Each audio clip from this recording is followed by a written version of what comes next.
Comme on vient de le voir dans ce reportage, c'est pas toujours facile d'entreprendre. Alors Alexia a créé un réseau d'entraide entre femmes créatrices d'entreprises. Elle va m'expliquer tout ça. C'est mon coup de cœur de la semaine.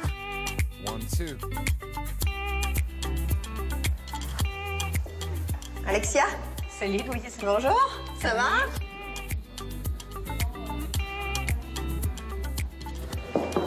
Donc c'est là que ça se passe. Exactement. Ah, donc c'est une association en fait. Oui, c'est une association, c'est un réseau de femmes chefs d'entreprise, ou soit créatrices, soit déjà immatriculées, certaines ont des salariés, d'autres n'en ont pas. Et elles viennent en fait prendre des conseils. Donc à chaque fois, c'est une experte du réseau qui vient donner son savoir aux autres participantes. Alors quel type d'entrepreneurs? C'est des gens qui travaillent dans des grosses structures, des petites entreprises? Alors, on a de tout. Moi, je voulais vraiment que ça soit un réseau qui soit mixte, parce que je pense que si on n'a que des créatrices d'entreprise, entre elles, elles vont pas pouvoir s'entraider. Donc il faut des femmes chefs d'entreprise aguerries et des débutants. Donc on a vraiment tous les profils. Comment est née l'idée? Alors, je travaillais dans la presse et je trouvais qu'il y avait plein de petites initiatives qu'on voyait parfois, mais qui n'étaient pas finalement très connues à Toulouse. Donc je me suis dit, il y a des femmes chouettes qui font des projets super. Donc je connaissais pas du tout chef d'entreprise à l'origine. J'en ai contacté, puis j'ai dit, je trouve ça chouette ce que tu fais. On pourrait faire des rencontres de partage, d'échange de compétences. Et ça s'est fait comme ça, naturellement. En fait, le réseau a grossi de bouche à oreille. Et c'est donc une activité complètement bénévole? Oui, complètement bénévole. Et vous vivez comment, du coup? Et je suis salariée dans une entreprise. Aussi, ouais. D'accord. Et pourquoi entre femmes particulièrement? En ce qui concerne vraiment la création d'entreprise, il y a que 30% des femmes qui créent leur entreprise en moyenne. Et vraiment, on s'est dit que c'était... je me suis dit, et puis les gens qui m'ont aidée, que c'était hyper important en fait de favoriser ça avec des modèles, tout simplement. Se dire, elle a osé, finalement, elle n'est pas si différente que moi, comment elle a fait. Et voilà, et tout simplement que les femmes puissent choisir leur vie en adéquation avec leurs besoins, leurs envies.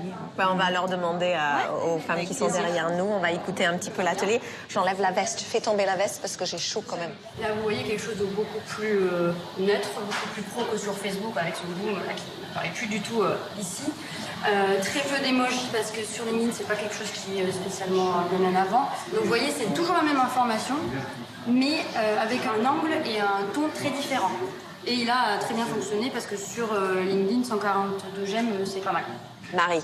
Oui. Je vous coupe 2 Allez. secondes. Bonjour tout le monde. Je voudrais vous poser quelques questions, si ça vous dérange pas. Est-ce que c'est important la solidarité entre les femmes? Absolument. Elle est naturelle. Je vois par exemple mon compagnon qui lui est dans une start-up, ils sont dans un autre coworking où c'est pas du tout la même solidarité, où c'est pas les mêmes choses, c'est vraiment des réunions très business où ils sont face à face avec leur ordi et à peine un café. Et en fait, c'est des choses où c'est très basique, alors que nous, je sais pas, on peut parler d'autre chose, vraiment parler de son propre projet, avoir des discussions et du réseautage qui est plus intimiste et plus sympathique que juste une propre réunion très simple. Et comment, juste concrètement, vous vous entraidez aujourd'hui? Qu'est-ce que vous allez en tirer de cet atelier? Mais aujourd'hui, déjà, la première chose que je vais en tirer, c'est de savoir que je suis pas toute seule. Et c'est très très important, je pense, parce que quand on entreprend, et notamment quand on est seul sur son projet, on a tendance en fait à s'enfermer dans sa bulle et dans son projet, et puis avoir la tête dedans, et on a du mal à en ressortir. Et le fait de pouvoir en fait échanger avec d'autres femmes, ça aide tous les jours en fait à grandir et à faire grandir son projet. Alors si j'habitais Toulouse, je viendrais vous voir plus souvent, à mon avis.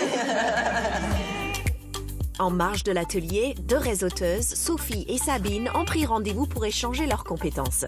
Jusqu'ici, elles ne se connaissaient qu'à travers les réseaux sociaux. Donc vous pouvez vous apporter peut-être vos expériences, vous pouvez échanger mutuellement et apporter des choses l'une à l'autre. Un échange de réseau, j'imagine aussi, de contacts, d'idées.